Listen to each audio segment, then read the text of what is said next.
jealousy and distrust. Speech can be a tool for good and bad. In speech, we can make friends or we can make enemies.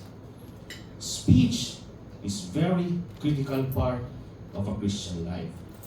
Nakadungog na ba mo anang hinita na niya mo sulti, makabuhi mo patay? Diba? Nindot kayo? Pero what if ang opposite ang iyang mahimo? Makapatay siya o buhi.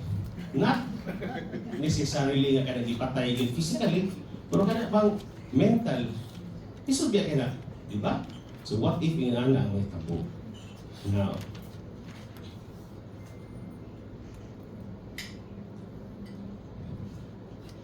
so,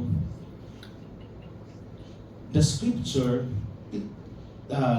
teach us there are verbal aggressions, no? But kani siya ang ato ang topic karon, nga atay bad speech and good. Now, ang kaning kita mga kasagaran rin, o magigo kabantay nga na foreigner, basta Pinoy gani, o sa may mo gusto, kanang bad news una or good news? Kasagaran sa Pinoy at tumugid sa good news. Sa bad news una. So mag-una ta sa bad speech. Bad speech, speech that brings death, no? Dili kay physical death. Mental, mas grabe man ang mental. So, first is cursing, no? Dili man i-kuan. Cursing.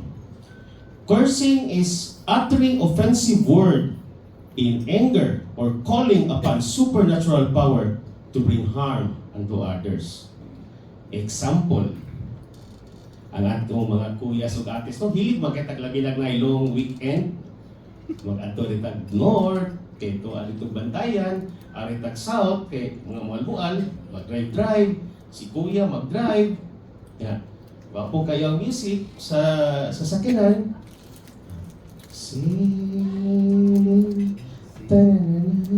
wapo kayo nga imo kalit bitaw og overtake na siraan ang kagalit unsa may reaction. Wala rin rin. Pisti yawa! Ang minuwaling sakyan na angap. Maintag magbangga ka na sunahan. Animal iwagap tagmatay. Diba? Sakto di. Ang katong nangatawa mo mauguti kandidato. Calling supernatural. Yawa. Pisti, bagay duha ka buok. Bringing harm unto others. No? Sa imo pala, no? May kag madiskrasya ka sa unahan, tagmatay. Dili, di maayo. Labi na, mag-drive ta, kuyod na atong mga pamilya, atong mga anak, magkadungog anak. Kami magaling yatian, honestly, wa kami anak. Kung maglakaw may, ang among kuyog, ang among iro. Pero ako, magkapamalikas ko, ang among iro, mulayat sa luyok, munaog dito sa ubos, kay nahadlok. Ang iro walay buot. How much more sa inyong mga anak na nakadungog? Di ba, dili maayo? So, kung mahimo, dili ta na. Next, kita mo sa power of word. Huwag mo kapuskin po. Next, siya. Next, reviling is insulting or hurling verbal abuse to others. Ay. Sayop eh. Herbal man ang verbal may nasuwat. Healing word. Example sa reviling. Nasayop man siya. Siya man naghiwa ni. Karon, nasayop man siya. Ang very concrete example ng reviling. Ano ba? Bida. Kanang awa ko na double check. Buguan mo eh. Oo na yung pinaka-example sa reviling. Ano bang? Saro. Huwag kakabantay lang. Katako ang diferensya ang verbal o verbal. Tangaan mo eh. Kung kuha na siya ba, sa inyo ha, tapos sa iyong wife, sa iyong mga anak, sa inyong mga trabahante. Diba? Pati paminawon. No? Pati, lain ba sakit, no? So, kung mahimo, dili ka na. Next. Guile. Using deceitful or misleading words to cloak malicious intention. Example. Pero mostly din nakabantay ko, medyo mama o mamigidad rin, no? So, kisay magsilig adto carbon. Isa sa kamot. Okay, carbon. Isa may taga San Jose rin, na doon dito nabita. Kani siya, example sa guide. Tibagi ko nga nakatungog carbon, nakatungog na money. Iyoyohong. Katong mga sakit sa pantog. Katong na mga sakit sa almoranas. Dugol ka mo din. Kaya na ako'y haplas sa biting na makaayos ng balaki. At goy, murag na ini katawa rin na pita, murag nakapalit siguro po ni Glana. Kana siya, nindot kay paminawon, hindi magkag na ay mga sakit sa balatian. Kaya siyempre, kanang carbon sa una, anham na muhunong ng taga-south or taga-kuan. Kaya layo ka ng biyahe dito. Nagsiglingkot sa bus nga, dili pa kutson sa una. Sakit ang lubot, siyempre. Dili ka pa takag-ihit, mo nang sakit ang pantog. Inikadto yung tao sa mga tagikas taga-probinsya, mo adto rito, mo tanaw, pero ang intensyon de adto, lipaton kay daghan kayong manguot o pitaka sa carbon. Ang hitabo, ang taga-probinsya yung tao, na pitaka, na ilag, sa lana. So muna siya pinaka sa ako example using deceitful. Okay? Next. False witness. Testifying falsely in a court of law to harm others to bear false witness that can lead to worse consequences. Di ba, attorney? May ganit karon kaya na mga CCTV. What if sa unang panahon na para sa CCTV?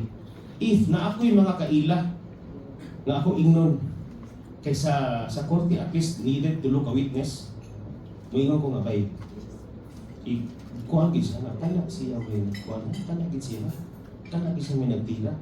Kita gid, magpariha kita istorya ha, kaya gid siya, kaya. Siyempre, nag-ato dito, in-explain mo, yes or no naman na. Nakakita ka sa nagpatay? Yes. Naabad rin sa yes. Matudlo ba mo? Yes. Asa man? Tora. Ayan, natulog ka bukit. Ang usa yung taon, wala yung fan. So na yung tendency nga, masod yung taon to sa kuwan. Nakakita nga kaso nga mga anak. Di ba ito ni? Next. Slander. The action or crime of making false spoken statement damaging to a person's reputation. Ang slander, anything na magawa sa imong baba nga maka panirang puri. For example, main ko, sorry ati ha kay comment diba? Kadang mga anak, example ako nagsulti na Asia, gaghan kayo nakadungog. Burikat ka! Burikat! Dito lang kita ba? Kawatan ka. What if sa may bation niya na kamo na minaw mo na yung nakadungog? Siyempre, muna siya slander. Sakto ba ko ato ni? Salamat kumpanyero. Okay, next. Gossip. Gossip is idle talk, especially to the affairs of others. Very often is considered a petty sin. However, in Scripture, it is classified in the same category of a serious sin, like refusal to worship God. Tan-awar ang mga besi, inani dili ka na kung saan yung gossip. Chismis, marites. Kanina ba, mga atis and kuyas, kung naata sa pagtapok-tapok ta sa tong friends, mo-order tag coffee, mo-order tag pika-pika, hindi ko man, marites. Usabi agad ni sa ato ang apil sa ato ang storya sa tapok-tapok ang marites. Kunya, mga kuyas, nagtuo mo nga wala mo ilabot, mas grabe biya ni mo marites ang mga kuya. Kay balo ko, diri sa atuan, nabi nga nag-group chat diri nga ilang tawag, beshes. Ang mga laki biya, mas grabe mo marites kaysa mga babae. Hilong lang. Tantang. Hilong lang. Besh. Leave the group. Kapilo ba ka, besh? Isip ko, ano ba? Ang bana ni kung ano mas malaki. Ano ginagawa dito? Lagi, kuya maglaim sa siya dito. Kakita dito sinta to, besh. Diba? Na abi kay nana. Mo ilay kasagaran yun. So, kuya, hinumdumi ha. Ang gossip, it is classified as the same category of a serious sin, like refusal to worship God in the Jannah. So, as much as possible, wag on nato na. Kung dili kimawa karon dayon, hinahinay lang usa. Next, negative humor. Negative humor is often funny, but made at someone's expense. Example ani, nami barkada ni Kuya A sa amo college life. Yeah, suod na kayo may grabe kayo mo pinagsamahan. Di kan pa may pag-college, hantod namin, nagtrabaho, hantod namin nagkaminyo. Pero di pa ako di pa may bisigi ito. Karon, ang among mga ate, nungutana sila sa amo ani Kuya A. Kana siya ba? Ano mo siya sa? Every time nga natin tapok-tapok, mamadyo ko kakita na niya na nagdala siya girlfriend.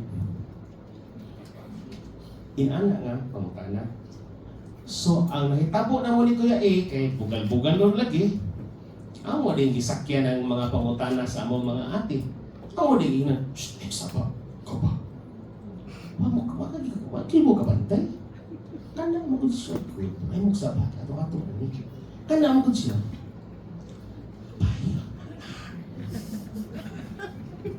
Mauna nga, ari na magkuyog na mo, kaya wag na mo susuga. So maka-free na siya. Wag ka kabantay. Tanaw kami ni Kuya A. Ang amo ang pitaka. Kung sigarilyo mo ko sana, ako sigarilyo kung lighter, naras bulsa, ako cellphone. Tanaw na siya shoulder. Kung imo pa lang, wag ka kabantay nga kami Kuya Arlon. Singot na mo, magsinaw na mong now. Puro siya, di na mo sinaw. Kaya may face powder dito. Inana ra, naghimo na may katawanan sa mong kaugalingon ni Kuya A. Pero nalain dahil amo ang amigo. Ug naguba gyud ang amo ang panag-amigo sa binuang nga way hinungdan. Mo na siya ang negative humor. O karon naka-uli nami puro ang among closeness, wag yun mauli. Inahan ba mo nga maguba ang inyong friendship tungod lang sa binuang nga way hinungdan. So mo na atis and kuyas, negative humor. Now, since we are finished of the speech that brings death, adto na punta sa speech that brings life. So, ang speech that brings life, duha ka buok.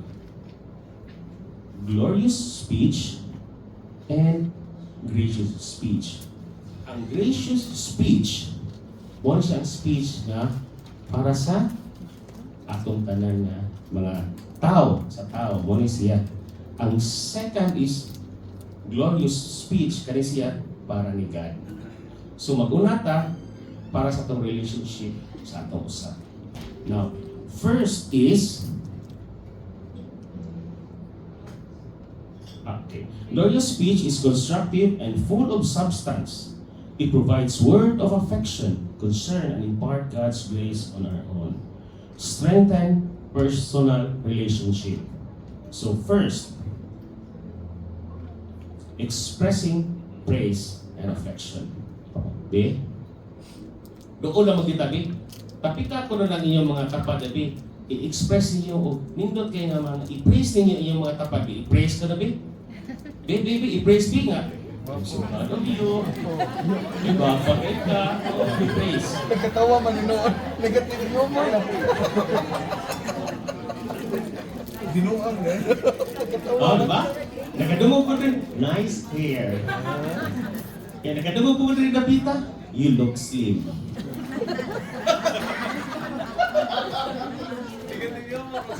Mula eh. Di ba? Karon mangutana ko ninyo. Katong nakadawat o mga nindot na praise, unsa man yung gibati? Lipay, di ba nindot? Ang katong ihatag po og praise, unsa man yung feel? Nga ganahan po ang nakadawat sa niya, di ba nindot sa? So, ngano dili man ta maging ani, nga win-win man ta tanan. Ngano pa maging mga pamalikas? As much as possible. Inana di kunta. Win-win. So muna siya ang expressing praise. Next, correcting with meekness. Ano siya? When our speech is not commendatory, we should be ready to correct it graciously. There should be no animosity when corrections are made. When we correct others, do it discreetly. Lagi na, discreetly. And try not to embarrass the person.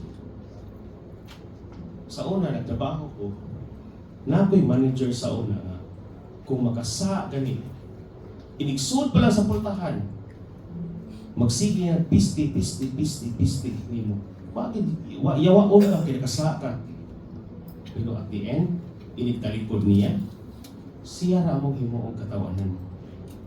Kunya, para gid amo ra gid siya siyang i-chismis. So pero naami manager na kung masayop ka, tigil ka kadungog o tingog. Tawgon ka ba? Right? Porque ba na kung kagod ba ada ka gitawag ko sipian ka. Mike, alikod. Sir?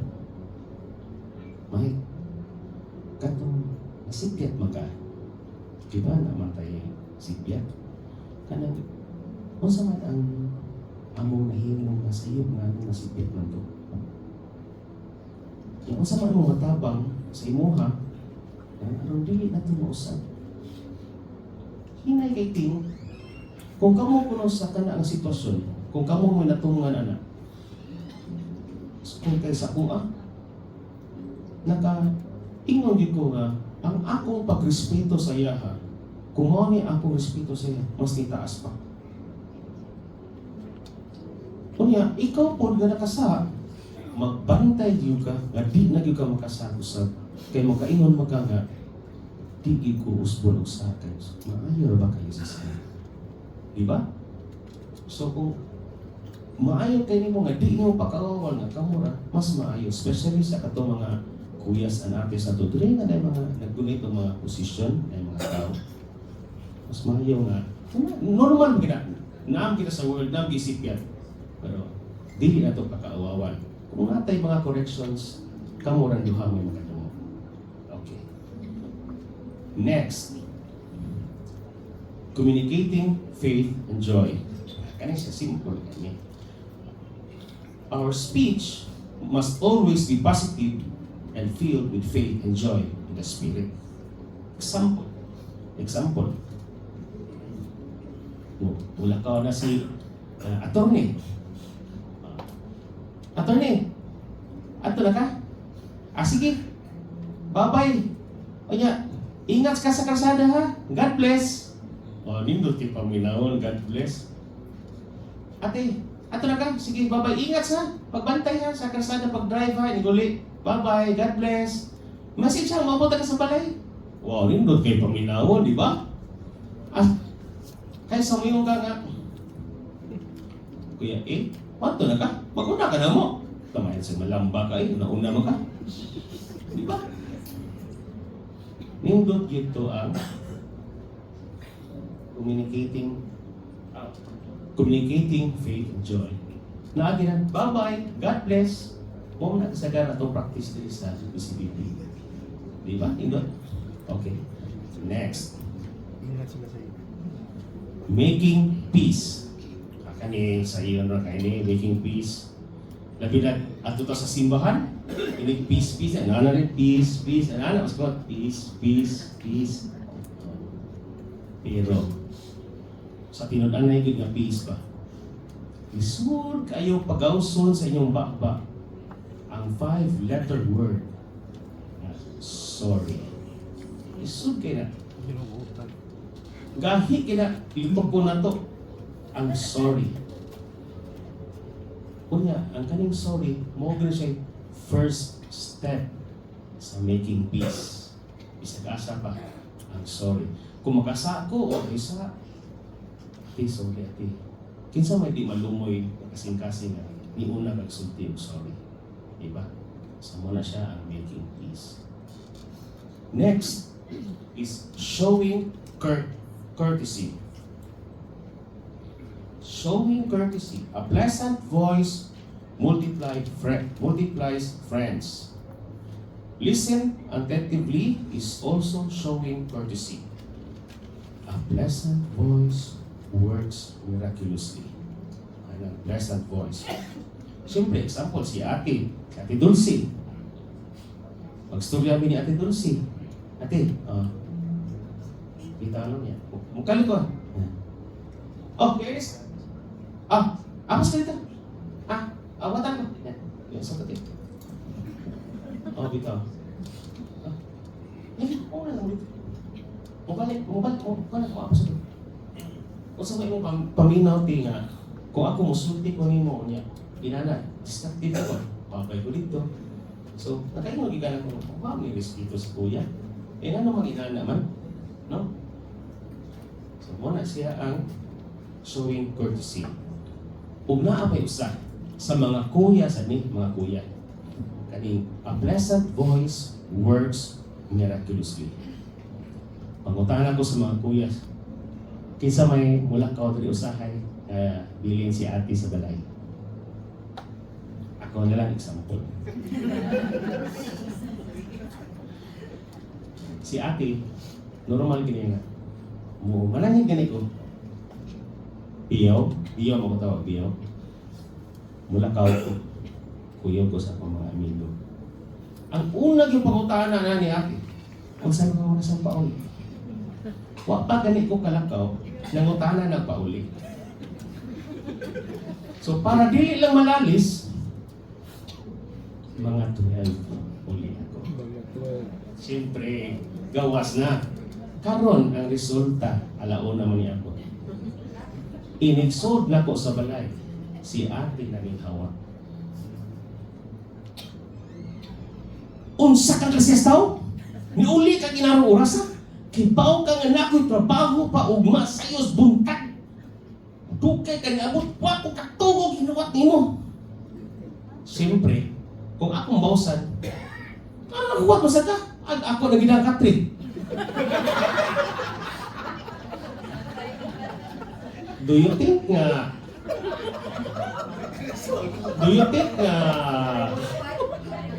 makatuog kag tupad na di ka katumatog sa gawas? Pero diri na masud ang a pleasant voice works miraculously. Abot na nga mag-ianak ko si Ate iso kayo pleasant voice mo. Biyaw. Matapaliw ka. Ano lugi ba ka? Sorry na ha. Sunod na itong sorry. Sorry na ha. Parang biyaw. Nag-drive-thru pa magod ko sa Jollibee. Ipalit magod ko sa imong favorite na burger, ang Aloha. Ano nga? Kanang ingan man ko sa katong kuan nga, "Sir, are you willing to wait for 20 minutes?" Tayo ko. Unya, pagkuman na nangatan niya, nakalimot mo i-order ni mo drinks. Ihapit ko sa 7-Eleven. Ipalit ko drinks niya. 1,000 na ang money. Wala sila sukli. Sorry na ha. Kaya ng burger. Kinsa mo ko rin ate nga masukuan na be? Masukuan niya. Ayong bawi mo niya akong burger. Sama na siya. Inaya na ginang tingog. A pleasant voice works miraculously. Now, nahuman na mo ta sa gracious speech, ato na po ta sa glorious. Ato na po ta sa kandal. Just as our speech can build up and strengthen human relationship, it can also build up our relationship with the Lord. We can glorify God through speech in many ways. Now, first is praising and thanking God. Ako, Apisan Cuyas, I'm a Roman Catholic, pero normal ko nga Roman Catholic. When I say normal, just like you, sa panahon na nagsiil people ko, ang normal Catholic, mag-pray. Karon naam kita praising. Ang first ginako dili, nag-praising na, tanaw ko sa kilid. Wala, isang ka na nakabot na. Kaya, wag ko maanad na. Sobrang sa pagkanan sa nako. Wala, may isa na po. Pag ikaw, magiti mo gini ako. Wala, inigangan sa nako. Wala, sila naman tanan, nag-anak naman. Dili lang ko pumunta sa luyo, kaya kibaw na magig ko. Lugay kay ko kuan tabi ka naka-accept ng response ko kay di man ako. Kaya ako naman ang kuan kana naman nata sa simbahan. Dili naman ko nakakuan sa raising of hands. In the moment you raise your hands, mo sinitawag na atay dako kayo nga courage and strength to raise your hands. Surrender. Ano ba yung surrender? Nag-anak? Nag-anak? Wala. Surrender. Lagi. So the moment you raise your hands, it's very basic. Isod ka na. Pero once you can do it, sa'yo na ka na. Gaan ka na sa heart. Okay? Next. Calling upon the Lord. Calling upon the Lord, give glory to God by praising Him in times of special needs. Acknowledge Him as a source of blessing, protection, and sustenance. Kani ko yas. Naam kita'y sakit yun. Kanang calling upon the Lord, na kita'y sakit. Mutawag na kita sa Ginoo na tayo problema. Pero if life is smooth sailing, makalimot kita ni God. Mabita ka, kabante mo, kuha mo ng panultiyo. Usahay lagi, tagaan lagi tao problema ni God, kaya ang sangkip niya. Di ba? Gusto ba mo maghuwat ba mo katagaan mo problema ni God para mo sangkip? Oh. So mas maayo, mas kiwa pa kay problema, mo sangkip ka kay calling, dili man ingon nga mo, para ko sa inyong amahan. May, dade ko kwarta. Di naman pirmi. Bueno, kade, nakagade. Ulit ta mangaon. Ulit ta magkuyog diri, di ba? Pero ika na nagod nga conversation. Dili ingon nga sa panahon sa nakay problema anha ka makahinulong sa Ginoo. Okay? Next, proclaiming God's glory to others. Now, kaning proclaiming God's glory to others.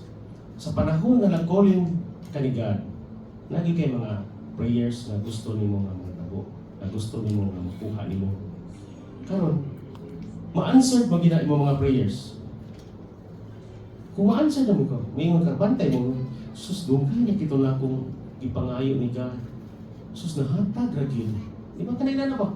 Sus, nahatag ragil. Dugay-dugay pa kito por thank you kayo, Lord. Di, gusto ka nga imo na i-keep sa yourself, di ba? Pusulti mo kasi imo mga kaila. Uy, kabalo pa ka, alugay kay nako ditong gipangayo ba nahatag yun. Kana lang mismo nga pagsulti nimo sa imong mga friends, that is already proclaiming God's glory to others. Kay wata kabalo na kay mga friends na kailang nga dili kayo pa usabit. Pero pagkaibaw niya, bitaw no, kung mangayo tayo dyan, mas itunggo niya akong gusto. So muna siya ang proclaiming God's glory. Now, since we are already finished sa bad speech o sa speech that brings life, my goal here tonight is just to remind you of the speech that brings death and the speech that brings life. Because all of this is not new to you. Di ba ko? Kibaw ko ka, kita taga ni na, sige na kita ni katang mga bad words. Dili na ba ko? No? The speech that brings death is even a habit to some. No? Maski yung kanang makuratan ka, mga pisti. Ha? Makuratan na kita. Pisti. Normal ang habit mo. Muna yung unang magawa sa itong baba.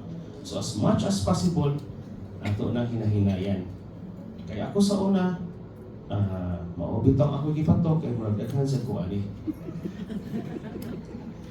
Kaya walk the talk man. So, dagang ko ni, pero ako gining, naningkamot gid ko ang mga bad speech, dili na magawa sa akong baba. Usahay kung di maguratan ko kanang magawa sa gamay, pero ay, Lord, sorry Lord. At least na sorry, di para sa una ba nga, mura lagwa. So muna siya, no? Yan, kuya sa natis, don't expect na ma-change mo overnight. Isod gani. Maski ako nag-isod gani, it takes a long time, no?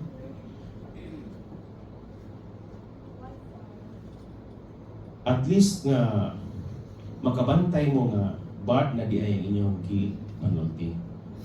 And gracious and glorious speech maayo unta ato ning ma-enhance to be more better person. And always remember this. God is always concerned of our speech because our mouth can spit venom or it can mend a broken soul. Good evening, Atis and Kuyas. I am Michael, your humble